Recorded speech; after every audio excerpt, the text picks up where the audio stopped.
एक बहुत गरीब किसान था। वह अपनी बेटी के साथ एक छोटी सी झोपड़ी में रहता था। उसके पास खेती करने के लिए इतनी कम जमीन थी कि उसकी फसल को बेचकर उसे बिल्कुल थोड़े से रुपए मिलते थे। उन रुपयों से वे लोग ठीक से खाना भी नहीं खा पाते थे।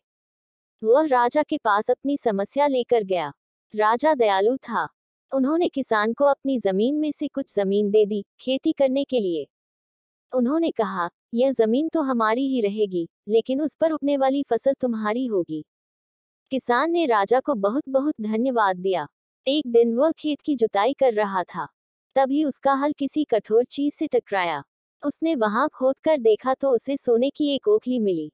किसान ईमानदार था। उसने अपनी बेटी से कहा, हमें यह ओखली राजा के खेत से मिली है। जिसकी जमीन है, उसी की यह ओखली भी है। इसीलिए हमको इसे राजा को लौटा देना चाहिए। किसान की बेटी बोली, नहीं पिताजी, आप ऐसा मत कीजिए। आपको सिर्फ ओखली मिली है। यदि राजा ने आपसे इसकी सोने की मूसल भी मांगी तो आप क्या करेंगे? आप इस ओखली को अपने ही पास रखिए। लेकिन किसान को ये बात ठीक नहीं लगी। वह बोला, जो चीज हमें मिली ही नहीं, उसे मांगने का कोई अधिकार नहीं है। वह राजा के पास ओखली लेकर पहुंचा। लेकिन दरबार में ठीक वैसा ही हुआ जैसा कि किसान की बेटी ने सोचा था। राजा ने सोचा कि किसान ने लालचवश मूसल अपने पास रख ली है। किसान बेचारा सोने की मूसल कहां से लाकर देता। नतीजा ये हुआ कि किसान को जेल में डाल दिया गया। जेल में न उसे ढंग से खाना मिलता था, न पानी। किसान को ऐसी गलती की सजा दी गई थी, जो उसने की ही नहीं थी। वह खाए पिए बिना निढाल हो गया। लेटे लेटे वह रोता रहता था और कहता था, बेटी की बात मानी होती। डॉट डॉट डॉट काश मैंने अपनी बेटी की बात मानी होती।